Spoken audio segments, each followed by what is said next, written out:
kehadirat Allah Subhanahu wa Ta'ala yang telah memberikan kita berbagai macam nikmat, sehingga dengan nikmat-nikmat itu kita dapat melaksanakan perintahnya dengan baik. Salawat serta salam tak lupa pula kita haturkan kepada junjungan kita Nabi Muhammad SAW. Allahumma sholli wa barik alaih. Nabi yang telah membawa kita dari zaman kebodohan menuju zaman kepintaran, dari zaman gelap gulita menuju zaman terang benderang, seperti yang kita rasakan sampai pagi hari ini. Hadirin yang berbahagia, pada kesempatan kali ini saya akan membawakan sebuah ceramah yang berjudul Sabar. Sabar berasal dari bahasa Arab yakni sobaro, yang artinya menahan diri. Secara istilah, sabar berarti menahan diri dari berbagai masalah, serta menahan diri untuk tidak melakukan perbuatan yang dilarang oleh Allah Subhanahu wa Ta'ala. Sabar merupakan ajaran yang banyak sekali yang disinggung dalam Al-Quran dan hadis, sehingga manusia senantiasa diarahkan untuk selalu bersabar dalam kehidupannya. Kesabaran yang sebenarnya adalah kemampuan dalam mengendalikan sikap, sehingga bisa dengan ikhlas dan rela hati menerima kondisi yang sedang dihadapinya demi mendapatkan balasan yang baik di akhirat. Hadirin yang berbahagia, di dunia ini selalu ada sesuatu yang akan singgah di kehidupan kita, yakni ujian. Entah bagaimanapun kita menolak atau mengeluh, ujian tetap saja singgah di kehidupan kita. Agar ujian ini bisa berbuah menjadi pahala, maka jalan satu-satunya adalah dengan bersabar. Dengan bersabar, maka ujian tersebut justru akan berubah menjadi anugerah. Dan itulah yang menjadi penyebab kebahagiaan kita hidup di dunia dan di akhirat. Waalaikumsalam warahmatullahi wabarakatuh. Yang terhormat Bapak Wakil Kepala Sekolah Bapak Adi bin Slamet, yang saya hormati Dewan Juri, yang saya hormati pula Bapak Ibu Guru SMA Negeri 3 Bolo, serta teman-teman yang saya cintai. Puji syukur atas kehadirat Allah Subhanahu wa Ta'ala yang telah memberikan limpahan rahmat dan hidayahnya kepada kita semua. Salawat dan salam tak lupa kita haturkan kepada junjungan kita Nabi besar Muhammad sallallahu alaihi wasallam. Allahumma sholli wa barik alaih. Karena berkat beliau kita banyak belajar bahwa mimpi yang besar dimulai dari hal-hal yang kecil. Beliau memulai dakwah dari orang terdekat, syiar teladan melalui perbuatan baik yang beliau contohkan. Semoga kita semua menjadi orang yang pantang menyerah, sesulit apapun, sekecil apapun peluang yang dimiliki.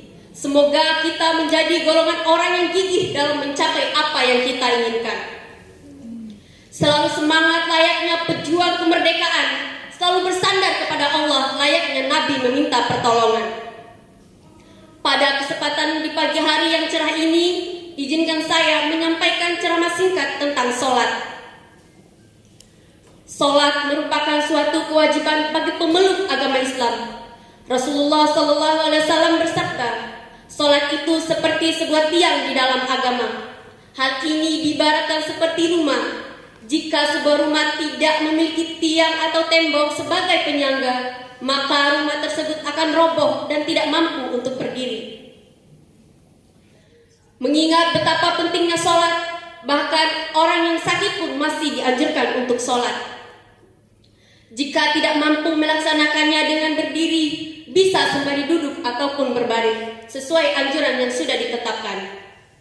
Hadirin yang berbahagia, Rasulullah SAW pernah berkata, seandainya manusia tahu bahwa besarnya pahala sholat subuh dan asar, maka mereka akan berbondong-bondong untuk melakukannya, walaupun harus sambil merangkak.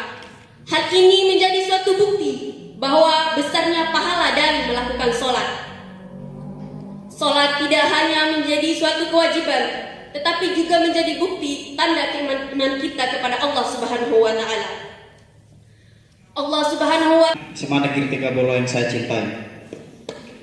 Puji dan syukur kita panjatkan atas kehadiran Allah Subhanahu wa taala karena telah melimpahkan rahmat-Nya sehingga kita semua dapat hadir di ruangan ini.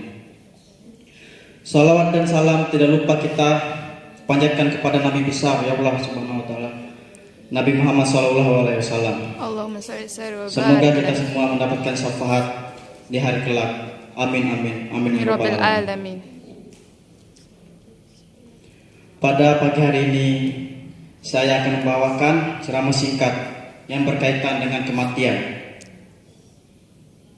Kita semua pasti sudah sering mendengar nama kematian, bahkan setiap hari. Di dunia ini ada kehidupan dan ada pula kematian. Oleh karena itu, kita harus selalu mengingat pada Allah Subhanahu wa taala. Apakah yang disebut dengan kematian? Kita sering mendengar kematian, tapi kita belum tentu tahu apa yang disebut dengan kematian. Apakah kematian tersebut? Kematian adalah takdir yang sudah pasti akan dirasakan oleh setiap makhluk hidup, dan itu termasuk hal yang tidak bisa dinegosiasikan. Kematian juga merupakan gerbang awal kita untuk menuju ke akhirat.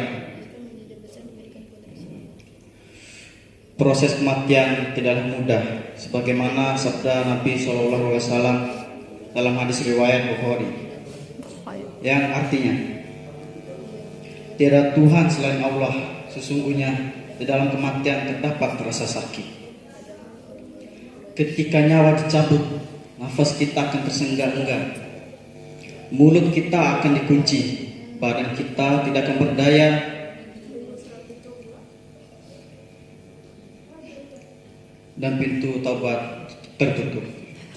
Pada saat itu tidak ada yang bisa menyelamatkan kita dari yang namanya sakaratul maut. Wow. Oleh sebab itu, pernahkah kita tanyakan pada diri kita sendiri, apakah sudah siap kita untuk menghadapi kematian?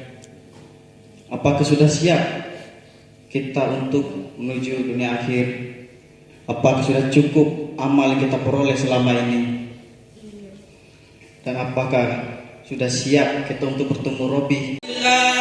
Alhamdulillahirabbil alamin wassalatu wassalamu ala asrofil anbiya'i wal mursalin wa ala alihi wa sahbihi ajma'in. Yang saya hormati Bapak Dewan Juri serta Bapak Ibu Guru yang saya hormati dan teman-teman yang saya sayangi dan yang saya banggakan. Insyaallah. Pada pagi hari ini tidak ada kata yang pantas selain kita senandungkan rasa syukur kita atas kehadirat Allah Subhanahu wa taala yang telah melimpahkan nikmatnya kepada kita semua. Baik itu nikmat iman, nikmat Islam, nikmat kesehatan, nikmat kesehatan.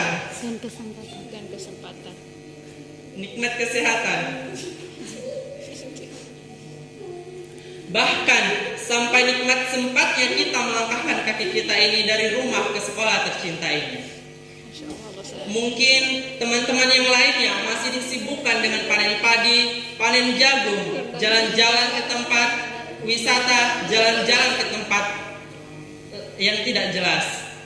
Namun ini sudah dipastikan oleh Rasulullah SAW yang kita duduki saat ini taman surga atau Raudhatul Jannah. Rasulullah SAW menyampaikan, "Idza mar'atum bi Raudhatil Jannah farta'un." Wahai sahabatku, apabila kalian jalan-jalan ke taman surga, maka mampirlah. Waktu itu sahabat bingung, "Ya Rasul, apa yang dimaksud dengan taman surga?" Kemudian Rasulullah SAW menjawabnya, Taman surga adalah majalistul ilmi.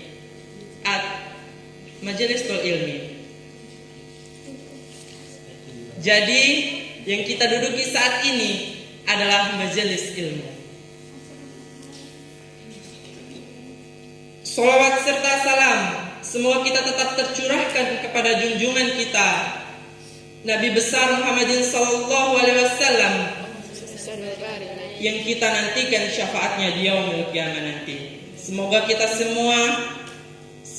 semua mendapatkan syafaat dari beliau. Amin amin ya rabbal alamin. Hadirin hadirat rahimakumullah.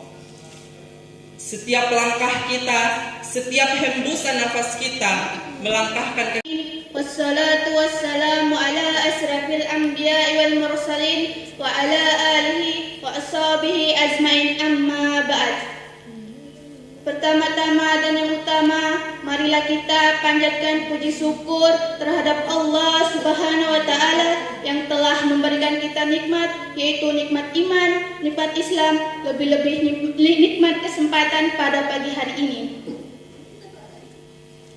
Salawat serta salam tak lupa pula kita atuhkan kepada junjungan kita Nabi Allah Nabi Muhammad sallallahu alaihi wasallam yang telah membawa kita dari zaman kegelapan menuju zaman terang benderang seperti yang kita rasakan pada pagi hari ini.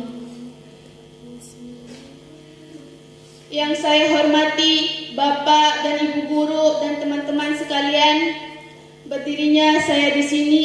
Izinkan saya untuk menyampaikan ceramah singkat yang berjudul Hikmah Berpuasa di Bulan Suci Ramadan.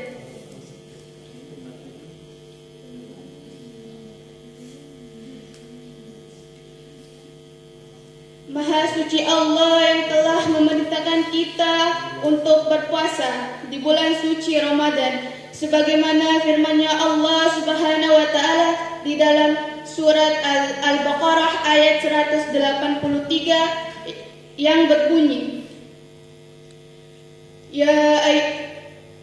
A'udzu billahi minasy syaithanir rajim. Bismillahirrahmanirrahim. Ya ayyuhallazina amanu kutiba alaikumus shayamu wa ma kutiba alal ladzina min qablikum la'allakum tattaqun.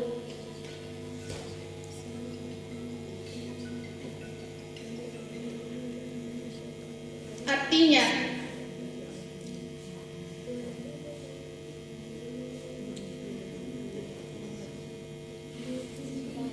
baca nih. setiap orang muslimin diwajibkan untuk berpuasa sebagaimana orang sebelum kamu diwajibkan kamu untuk bertakwa. Setiap perintah-perintah Allah Subhanahu wa taala yang dibebankan kepada kaum muslimin bukanlah untuk menyakiti ataupun untuk menyiksa, melainkan ada hikmahnya. Perintah-perintah Allah Subhanahu wa taala yang dijelaskan di dalam Al-Qur'an surat Al-Imran ayat 191 yang artinya